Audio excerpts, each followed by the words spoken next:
کیونکہ محمد صلی اللہ علیہ وسلم تھے رحمتُ للعالمین۔ قرآن میں اللہ تعالیٰ نے ان کے بارے میں یہی انٹروڈکشن دیا کہ وہ سارے جہانوں کے لیے رحمت ہے۔ اور محمد صلی اللہ علیہ وسلم نے سکھایا ارحموا من فی الارض یرحمکم من فی السماء، زمین والوں پر رحم کرو، آسمان والا تم پر رحم کرے گا۔ تو زمین والوں پر رحم کرنا یہ بہت ضروری ہے۔ تو رحمت والے کام دیکھنا چاہیے، ڈھونڈنا چاہیے، کرنا چاہیے اور سیلف لیسلی کرنا چاہیے۔ آج کے زمانے میں ہم ایک بہت ہی خود غرض دنیا میں رہتے ہیں، جہاں سب لوگ صرف اپنا میں لگے ہوئے ہیں۔ کئی سارے سیلفش قسم کے لوگ ہوتے ہیں، کئی سارے فراڈ قسم کے لوگ ہوتے ہیں۔ ایسی دنیا میں جینوئن لوگ، سنسیئر لوگوں کی بہت قدر ہے۔ بہت سارے لوگ پیاسے ہیں، ایسے سنسیئر لوگ جو لوگوں کی تکلیف دور کرنا چاہتے ہیں، اور ہم اگر کریں گے تو اللہ ہم پر رحم کرے گا۔ ہم دیکھتے ہیں کہ اللہ تعالیٰ کی رحمت سے ہم دور ہوئے ہیں، اسی لیے پریشانیاں ہیں۔ دنیا میں اتنی ساری نفرت کیوں آئی ہوئی ہے؟ کیونکہ ہم اللہ کی رحمت سے دور ہیں۔ حقیقت تو یہ ہے کہ بہت سارے لوگ جو ہمارے ساتھ تشدد والا رویہ یا ایٹیٹیوڈ رکھ رہے ہیں، یہ اللہ کی مرضی سے ہو رہا ہے، اور اس لیے ہو رہا ہے کیونکہ ہم خود اپنے ایکشنز میں بہت دور ہیں۔ ہم اللہ تعالیٰ کو اگر خوش کریں، ہمارا مالک جو انسانوں کے دلوں کو کنٹرول کرنے والا ہے، اگر وہ ہم سے خوش ہو جائے تو بہت سارے کام بن جائیں گے۔ تو صحیح بات ہم سب کے لیے یہ ہے کہ رحمت والے کام کرنا چاہیے۔ کوئی تکلیف زدہ ہے، کوئی تکلیف میں ہے، اس کی مدد کرو۔ کوئی پریشان ہے، اس کی پریشانی دور کرو۔ اور کئی سارے ایسے کام ہیں جہاں پر سیلف لیس کام کرنے والوں کی ضرورت ہوتی ہے، جو خود غرض پبلسٹی کے لیے کر رہے ہیں یا دوسرے مقصد کے لیے کر رہے ہیں۔ ایسے لوگ نہیں، جو سنسیئرلی صرف اللہ کے لیے کر رہے ہیں۔ ایسے لوگوں کی ضرورت ہے دنیا کو۔ یہ ہے دوسری چیز۔ تیسری چیز کولیبوریشن۔ ہوتا کیا ہے کہ جو شخص تشدد کا شکار ہو جائے، اسے ہر چیز میں لگتا ہے کہ یہاں پر فورس، آتنکواد یہی سلوشن ہے۔ لیکن جب اس دنیا کی سوچ سے باہر نکل کے دیکھتا ہے تو دیکھتا ہے کہ کتنی ساری پاسبلٹیز ہیں۔ کولیبوریشن ان میں سے ایک ہے۔ محمد صلی اللہ علیہ وسلم نے مکہ کے اندر رہتے ہوئے مکہ کے مشرک لیڈرز کے ساتھ کولیبوریشن کیا، ان کی مدد کے ساتھ وہاں پر 13 سال تک زندگی گزاری، اور ہم دیکھتے ہیں کہ ان کے ساتھ میں انہوں نے ریلیشنز رکھیں۔ تو ہم دیکھتے ہیں کہ خود ان کے انکل ابو طالب جو مسلم نہیں ہوئے تھے، لیکن ان کے ذریعے ان کے ساتھ لیا۔ اسی طرح جب محمد صلی اللہ علیہ وسلم مدینہ گئے تو وہاں پر جوز کے ساتھ میں ٹریٹی کی، پیکٹ کیا۔ ہم دیکھتے ہیں آج بہت سارے لوگ ہیں جو انصاف والے لوگ ہیں، جو تشدد میں بلیو نہیں کرتے ہیں، جو خود بلیو کرتے ہیں ہیومن رائٹس میں، جو خود بلیو کرتے ہیں کہ سارے انسانوں کے ساتھ اچھائی ہونی چاہیے، انصاف ہونا چاہیے۔ ہم ان کے ساتھ میں کولیبوریشن کر سکتے ہیں تاکہ جو ایکسٹریمسٹ قسم کے لوگ ہیں ان کے ساتھ بھی ہم بات کر کے ان کے ایکسٹریمزم کو دور کرنے کی کوشش کر سکیں۔ تو یہ ہو گیا تھرڈ پوائنٹ، وہ ہے کولیبوریشن، یعنی مل کر کے پرابلم سالو کرنا۔ چوتھی چیز پیشنس، صبر۔ صبر بھی تو کچھ ہے کہ نہیں ہے؟ ہم دیکھتے ہیں اللہ کے رسول محمد صلی اللہ علیہ وسلم کے سامنے مکہ میں ان کے صحابہ کو ٹارچر کیا جاتا تھا۔ آپ خود دیکھیے، یاسر رضی اللہ عنہ جو صحابی ہے، کمپینین ہے محمد صلی اللہ علیہ وسلم کی، اور ان کی بیوی سمیہ رضی اللہ عنہا، ان دونوں کو اس طرح سے ٹارچر کیا گیا کہ آخر میں ان کی جانیں لے لی گئی۔ اور ٹارچر کرتے وقت انہیں خاص محمد صلی اللہ علیہ وسلم کے گزرنے کے راستے کے اندر رکھا جاتا تھا تاکہ دیکھیں محمد صلی اللہ علیہ وسلم۔ لیکن محمد صلی اللہ علیہ وسلم نے انہیں تڑپتے ہوئے، پریشان ہوتے ہوئے دیکھا، لیکن یہی کہا کہ اے یاسر کی فیملی، صبر کرو، تمہارے لیے تو جنت ہے۔ ہم دیکھتے ہیں کہ اس زمانے میں بھی نبی صلی اللہ علیہ وسلم کے پاس ڈیڈیکیٹڈ صحابہ تھے، اپنی جان تک دینے تیار تھے، ایسے صحابہ تھے۔ سعد بن ابی وقاص رضی اللہ عنہ نے تو کہا بھی تھا، لیکن نبی صلی اللہ علیہ وسلم نے سب کو روکا، کسی کو بھی آتنکواد کے راستے پر جانے نہیں دیا۔ کیا ہم یہ چیز نہیں سیکھ سکتے؟ پانچویں چیز کرنے کے لیے، اگر ہم میں سے کسی کو بھی کہیں بھی پتا چلتا ہے کہ کہیں پر بھی کسی بھی طرح کا آتنکواد کا کوئی کام ہونے والا ہے، تو سارے اسکالرز کے فتاوے، اسکالرز کے فتوے موجود ہیں اس تعلق سے کہ جہاں پر کیا جا رہا ہے، جن لوگوں کے ساتھ کیا جا رہا ہے، وہ چاہے مسلم ہو یا نان مسلم ہو، اسے روکنا ہماری ذمہ داری ہے۔ صحیح بخاری کی حدیث ہے، محمد صلی اللہ علیہ وسلم نے سکھایا کہ اپنے بھائی کی مدد کرو، انصر اخاک ظالما او مظلوما، ظالم ہو تو بھی مدد کرو، مظلوم ہو یعنی اس پہ ظلم کیا جا رہا ہے تو بھی مدد کرو۔ صحابہ نے پوچھا اگر وہ ظلم کر رہا ہے تو ہم اس کی کیسے مدد کر سکتے ہیں؟ اگر وہ ظلم کر رہا ہے تو اس کی مدد کرو، اسے روک کر۔ یہ تھے 5 سٹیپس جو ہم سب کو لینا چاہیے پازیٹیو ایکشن کے طور پر۔ آخر میں یہ دنیا کی زندگی امتحان ہے، ٹیسٹ ہے۔ الگ الگ طرح سے اللہ بندوں کا امتحان لیتا ہے. آسمان اور زمین میں ایک پتا تک نہیں ہلتا سوائے اللہ کی مرضی سے. اگر کوئی چیز ہو رہی ہے تو اللہ کی مرضی ہے وہاں. ہم سب کو یہ دیکھنا چاہیے کہ کہاں پہ ہم سے کوئی چیز مس ہو رہی ہے. میں اس آج کے پروگرام کو کنکلوڈ کروں گا قرآن کی ایک آیت سے, اور جس آیت میں امن سیکیورٹی پانے کا فارمولا دیا ہوا ہے. ہم سب کو غور کرنا چاہیے. سورہ انعام کی آیت ہے, سورہ نمبر 6 آیت نمبر 82. اللہ تعالیٰ نے فرمایا الذین آمنوا, وہ لوگ جو ایمان لے آئے, وَلَمْ يَلْبِسُوا إِيمَانَهُمْ بِظُلْمٍ, اور اپنے ایمان کے ساتھ ظلم کو نہیں ملایا. ظلم, ایمان لائے, ایمان کے ساتھ ظلم کو نہیں ملایا. أُولَٰئِكَ لَهُمُ الْأَمْنُ, ایسے لوگوں کے لیے ہی تو امن ہے. وَهُمْ مُهْتَدُونَ, یہی تو لوگ ہیں ہدایت پر. صحابہ نے نبی صلی اللہ علیہ وسلم سے پوچھا یہ ظلم کا مطلب کیا ہے اس میں, تو اللہ کے رسول محمد صلی اللہ علیہ وسلم نے بتایا اس آیت میں ظلم ظلم عظیم, یعنی اللہ کے ساتھ کسی کو شریک کرنے کے تعلق سے ہے. اللہ تعالیٰ نے یہ بتایا جو لوگ اللہ پر ایمان لاتے ہیں, ایمان کے ساتھ میں ظلم کو نہیں ملاتے, یعنی اللہ کے ساتھ کسی اور کو شریک نہیں کرتے, صرف اللہ ہی کی عبادت کرتے ہیں, انہی لوگوں کے لیے امن ہے. ہم سب کو اپنے ایمان کا جائزہ لینا چاہیے کہ کیا ہم نے سچا ایمان اللہ پر لائے ہیں, کیا ہم کہیں اللہ کے ساتھ اوروں کو تو شریک نہیں کر رہے ہیں, اللہ کے علاوہ کسی اور کی عبادت تو نہیں کر رہے ہیں. حقیقت میں یہی وہ چیز ہے جس کے ذریعے امن آ سکتا ہے. جب کوئی اللہ کے آگے سرنڈر ہو جاتا ہے تو تب اللہ تعالیٰ اس کا خیال رکھتا ہے, اللہ تعالیٰ اسے بچاتا ہے. دنیا کے اندر بہت سارے راستے ہیں, صحیح راستہ بھی کلیئر ہے اور غلط راستہ بھی کلیئر ہے. میں اللہ سے دعا کرتا ہوں اللہ ہم سب کو زندگی بھر اس صحیح اور سچے راستے کو سمجھ کر اس پر جم جانے کی اللہ ہمیں توفیق دے, ہمیں صحیح راستے کو سمجھ کر اسی پر خاتمہ پانے کی ہمیں توفیق دے. آمین. وآخر دعوانا ان الحمدللہ رب العالمین.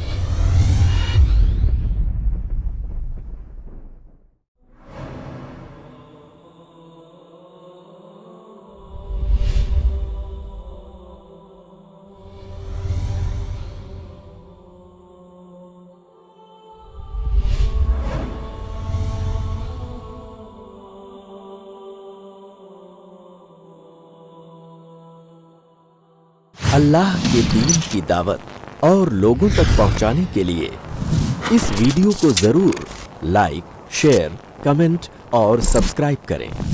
آپ کے اس چینل کو اور بہتر بنانے کے لیے آپ کا ساتھ ضروری ہے. صرف i+ TV پر بہتر زندگی کے لیے.